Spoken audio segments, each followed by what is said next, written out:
first thing that I've got to say is that I love you all, and am so grateful that I got to run this campaign with you. So proud of everything that every one of you have done, especially those who were here at 5 a.m. setting up these signs. Those of you who've been knocking on doors for the last 7 months in Iowa, making phone calls, inviting people in to their own democracy and making sure that they have a voice, that they can stand up, that they can be counted. Those of you who came from other states to be with us here today, who've been there for the entire distance from before there was a campaign for the presidency. I just want you to know how much I love you and how grateful I am for you and how proud I am to be in this with you. I also want to address those who could not be with us here today in Des Moines, who are watching from home. I want to say to Amy, who's in El Paso right now with Ulysses and Molly and Henry and could not be with us today. This is a decision that we made so recently and so reluctantly that she can't be here in person. And she just texted me and she said, I wish I was there. And I said, Amy, you are here. And everyone who is not physically here but has been part of this campaign and is a reason that we ran in the first place, you are here with us right now. You will always be with us, and I will always be with you. All right. This is a campaign that has prided itself on seeing things clearly and on speaking honestly and on acting decisively. We have to clearly see at this point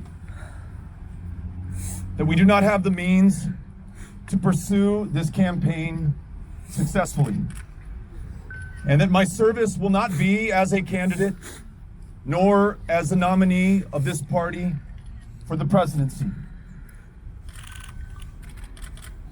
I entered this campaign because I believed that we had the ability to bring together a very divided and highly polarized country in the face of the greatest set of challenges that we have ever known. And that chief amongst those challenges is the fear that grips so much of America today. The fear that our current president wants us to feel about one another and about ourselves as a country.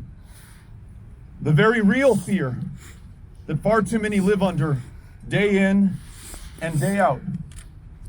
And the fear in public life too often to do the right thing because it may go against the political wisdom or the polls or the politics or our prospects in the next election. But here's what we have all done and what we all decided to do. We chose in the face of that to be unafraid, to say what needed to be said, to call things by their right name, and to go everywhere, especially those places that have been counted out or forgotten or taken for granted, to bring everyone in to the solutions to these challenges and our democracy as it faces the test of all tests. We were the first presidential campaign to propose an ambitious plan to confront climate change before it is too late. We were the first campaign to propose the boldest set of solutions to the epidemic of gun violence in this country.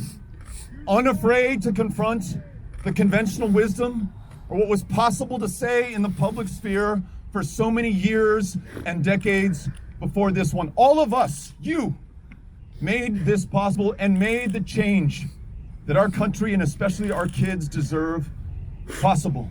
We talked about and we elevated the plight and the promise of immigrants and asylum seekers and refugees and the communities in which they live, including Des Moines, Iowa, and in El Paso, Texas. Nothing to be afraid of, everything to celebrate. An example for the rest of this country about who we are at our best.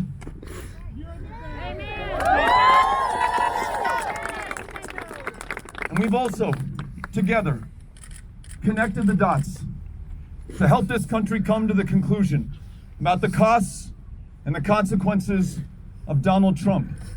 The racism foundational, endemic, systemic in America, brought out into the open during this administration and directed along with a violence that is unknown in any other country on this planet. Here, where we lose 40,000 of our fellow Americans every single year to gun violence, he directed that at the most vulnerable and the most defenseless. On August 3rd of this year, 22 killed in El Paso, Texas. We helped this country to understand that that did not happen by accident, but instead by design. And each one of us, knowing that going forward, will be culpable in this violence and in this racism, unless each of us stand up to be counted, stand up against this president, stand up for the best interests of this country, and have the political courage to do what is necessary while there is still time to act. Every single one of you should be proud of your ability to do that, to change the conversation in this country, to bring the wisdom, the genius, the intelligence of all of our fellow Americans, regardless of what party they belong to, where they live, who they love, to whom they pray, how many generations they've been in this country, or whether they just showed up today. If you're here right now, you're in the right place. If you're in America, you're in the right country. You will be part of our success. And every single one of us here, and all who are part of this campaign, made this happen. Though this is the end of this campaign, we are right in the middle of this fight. I will do everything that I can to support the eventual nominee of this party with everything that I've got, and I encourage every single one of you to do the same. I will still be part of all the causes that brought us here together in the first place, whether it is ending gun violence or confronting climate change before it is too late, or addressing the structural racism in America, or making sure this economy works for every single one of us. I will still be part of the fight, and so will you, because I know that you are not here, and I know that you are not part of this campaign for me or for this party, but for this country that we love so much, for this country which we are going to come through for now at its defining moment of truth. And I will tell you this,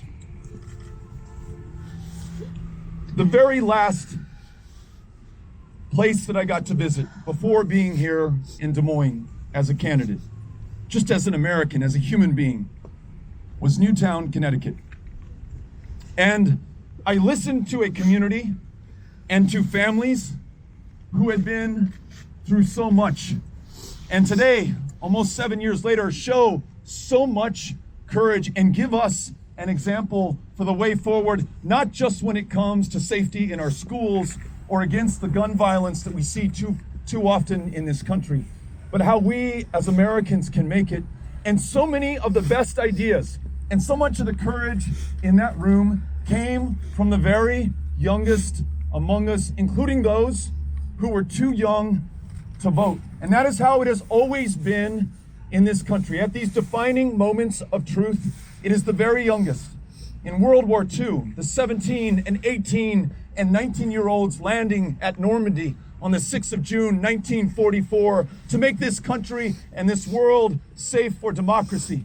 On the 1st of February, 1964, students from North Carolina A&T sitting down at the lunch counter at that Woolworths in Greensboro, North Carolina, and having the audacity and the courage to order a cup of coffee. And after they were denied because of the color of their skin, showing up every day thereafter until finally they integrated that lunch counter, helped to shock the conscience of this country, inspired other young people around America, and produced the Civil Rights Act of 1964, the Voting Rights Act of 1965.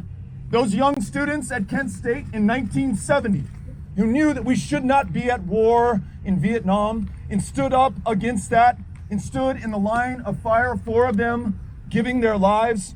It has always been the young people of this country, willing to serve, to struggle, to sacrifice, who have brought us to our senses and brought us to a better place than we would have been otherwise. Let us allow ourselves to be inspired and led by them right now at this moment. Let us ensure that each one of us does all that we can to make sure that we are worthy of them and the generations that follow. That is why we are in this fight.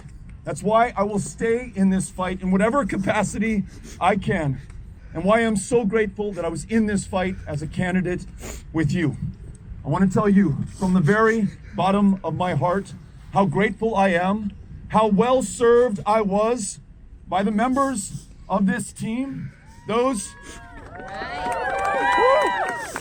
who were on the campaign staff, those who never drew a paycheck and at their own expense traveled this country, brought other people in, believed in this campaign and in this country, and made sure that through the courage of their convictions and their willingness to act on them, this country could realize its potential and its promise.